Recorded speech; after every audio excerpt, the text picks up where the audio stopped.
Hello there. I see that you've come to see the most important part of any Bond movie. No, not Bond. You really think Bond is what makes a Bond movie good? Well, we have ways to make you see the light. So, here are the top 10 main Bond villains. The only rule I have for this list is to have an entry from each era of Bond. AKA the Sean Connery era, the Roger Moore era, the Timothy Dalton and Pierce Brosnan era, and the Daniel Craig era. So without further delay...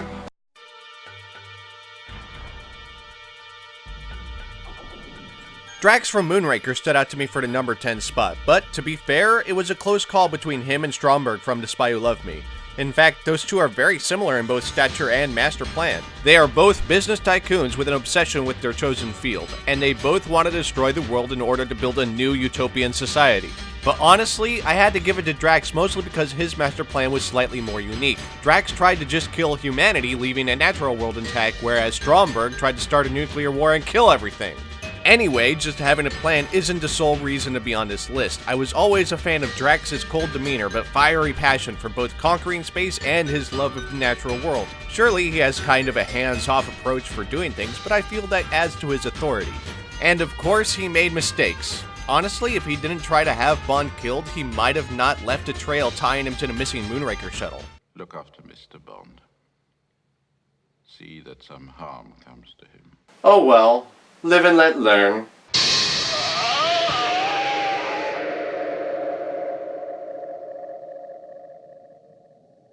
Oh.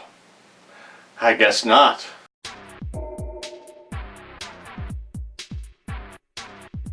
Jonathan Pryce plays the role of Elliot Carver in Tomorrow Never Dies, and he does an exquisite job in the role. And honestly, that plays a major role into why Elliot Carver is on this list. Carver is a media guru trying to start a war for ratings.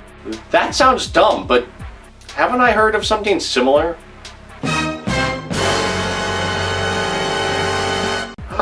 Gad! Like Drax, Carver has a more hands-off approach of dealing with his problems, unless it is to demonstrate a point. And it seems you've outlived your contract. But what really sets him apart is his very emotional approach to everything. Every moment Carver is on screen, you can see what he's feeling, and it's great. He also seems to be one step ahead of Bond throughout most of the film, and is not one to show his hand when he has an advantage over someone else. Or at least until the end when he gets Bond villainitis, where he monologues his plan because plot reasons. In any case, I think Carver fits nicely in the number 9 spot.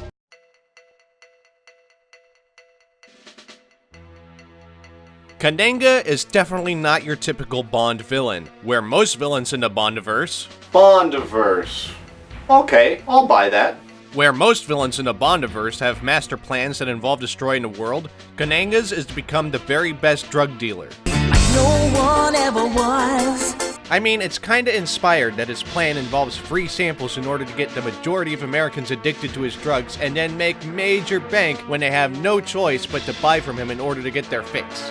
Kananga is also pretty clever. He's brutal and fierce as well, and he's adept at disguise. He has a lot of skill in order to stop whoever dares stand in the way of his goal. Plus, he has enough clout to get virtually everyone to do his bidding. Even everyday common folk seem to follow his orders without question.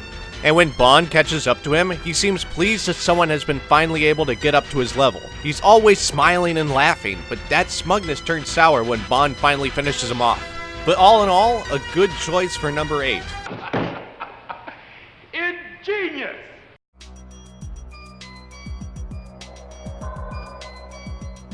Christopher Lee as a Bond villain. It's a match made in heaven.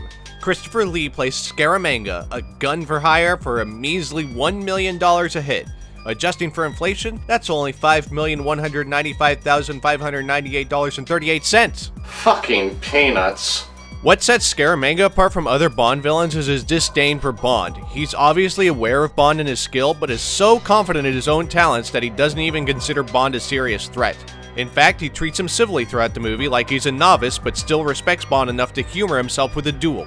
And Scaramanga doesn't even have a master plan that much, it's more of a, hey, I could use this device that I was hired to get to make a laser on my private island. I don't really need a laser, but it would be really cool to have one.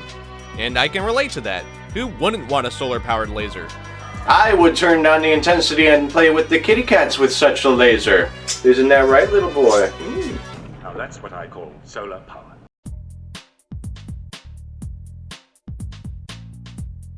Ernst Stavro Blofeld has appeared in a lot of Bond movies, even in non-canon Never Say Never Again, so it's no surprise that he's on this list. But what separates this Blofeld from the others? Well, for one, this is the first time you see Blofeld's face on screen. Before this, all you saw was him sitting in a chair petting a kitty cat, but his face was always obscured in the shadows. So at the time, this was a definitive face of Blofeld to the audience. His face is so iconic that it's modeled Blofeld for non-Bond movies such as Dr. Evil and Austin Powers, and then later, even Blofeld once again. And not to mention that this is one of the most hands-on Blofelds in the Bondiverse, and his plan is nothing short of extraordinary. Hijacking space capsules to get the United States and Soviet Union to go to war. For a profit, of course. Blofeld was always about that money. And he's very knowledgeable about things you wouldn't rightly expect, and that's how he captures Bond. Bond made a mistake and Blofeld was the only one to catch it. Stop that astronaut. Bring him to me. Stop that astronaut! You made a mistake, my friend. No astronaut would enter the capsule carrying his air conditioner. He's also sly and crafty enough to escape the clutches of Bond as well, making him the first main Bond villain to survive an encounter with him. He's also responsible for the iconic bad guy with kitty cat cliche. Isn't that right, little fuzzball? Who's the best fuzzball in town? Yes, you are. You are.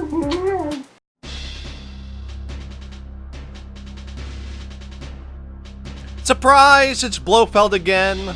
What? It's my list. I could have Blofeld on here twice if I want to. And the reason why I chose Blofeld yet again is because to this date, Blofeld has never been played by the same actor twice, which is kind of weird by itself, but I think it's because he's meant to be able to change his appearance like a chameleon. Now, I'm not entirely certain of that, so don't quote me there. And before anyone comments otherwise, no, I haven't actually read the book, so I don't know if it's explained or not. I'm just going by the cinematic interpretations that I gather from watching the movies. Anyway, Blofeld from Spectre is a nice treat. He's actually given a fleshed out backstory that explains his rivalry to Bond, so it's not as simple as, "You ruined my plans for the last time, Bond." We also find out that the previous movies all the way back to Casino Royale were all part of his plan. The movies still stand well alone, but it's neat that they tied them all together for this showdown, making all of Bond's efforts seem fabricated by Blofeld. Later in the film, Blofeld even gets his scar to resemble more of You Only Live Twice Blofeld, and that's a nice nod back to the earlier Bond films. And Blofeld also gets his hands dirty instead of letting his henchmen do all the work. So for me, it's easy to see why this Blofeld ranks number 5.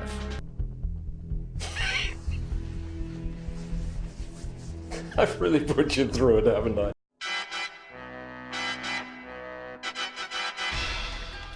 Goldfinger, he's the man with the golden touch. But you mustn't touch. Alec Goldfinger, a man so obsessed with gold that he Lost my genitalia in an unfortunate schmelting accident. What? No! Gross! That's awful! A man so obsessed with gold that everything he has is gold. His car is gold, his gun is gold, his gold is gold. But that's not why he's on this list. Goldfinger is the first Bond villain not associated with Spectre, and his plan is very ambitious. Blow up Fort Knox so his gold becomes even more valuable. Supply and demand, woo! Auric is also a cold, scheming bastard who wants to win at any cost, as seen when we see him cheat at cards and golf. Let's see, a wealth-obsessed cheater who wants to win and be the best at all costs. I wonder where I've heard that before. I'm of course referring to Captain Barbossa. Obviously. He even gets to drop on Bond a couple of times and only fails because Bond's dick has the power to convert Goldfinger's trusted lackeys to the other side. How embarrassing.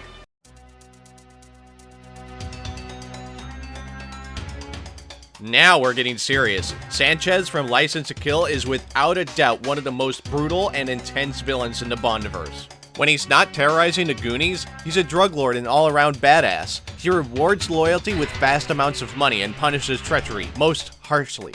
His plan is simple, untraceable drug trafficking and weapon smuggling, but how he does it is most elegant and overall unheard of, or at least at the time, by creating a variety of cocaine that dissolves in gasoline. Very innovative. What makes Sanchez the most memorable is just how intense he plays the role. He's very believable as a Bond villain and can probably pass as a real-life drug lord with this performance. Plus, he's not above getting his hands dirty. When it's to make a point to punish disloyalty, he never disappoints. Whether it's someone trying to take his money or domestic abuse. Okay, this has crossed over into uncomfortable territory for me. There's only a couple villains that can outmatch Sanchez in my opinion, and that's why he's number 3.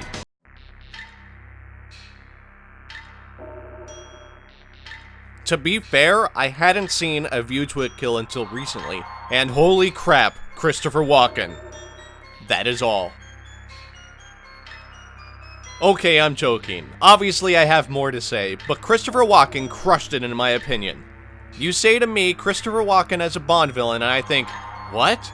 And he plays the part exactly like you would expect, and he doesn't disappoint. From a backstory involving Nazi genetic engineering, Max Zorn is as crazy as you would expect. In fact, that backstory alone kind of makes him the Red Skull of the Bondiverse.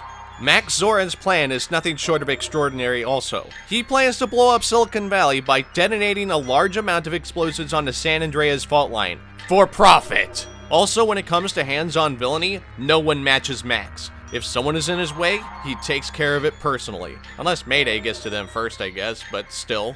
Almost everyone he kills has a maniacal smile or laugh attached to it. He's scary to a fault, and you can tell Christopher Walken is loving every moment of it. He's one of the best in my opinion, only surpassed by...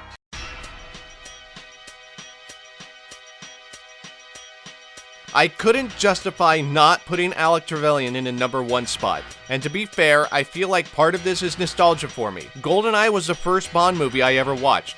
However, Trevelyan was designed to be an ultimate antithesis to Bond. Everything that Bond is, Alec is. Everything that Bond isn't, Alec is. A former 00 agent who is presumed dead, Alec was just as skilled as Bond was. But after he was killed, he took up the mask of Yanis and took over the crime syndicates in Russia. Fueled by revenge and an opportunity to make a ton of money, he tries to hack the Bank of London before wiping everything clean with an EMP from the GoldenEye satellite. He's cunning, daring, and is able to trade blows with Bond. Not to mention he's always one step ahead because he knows Bond so well.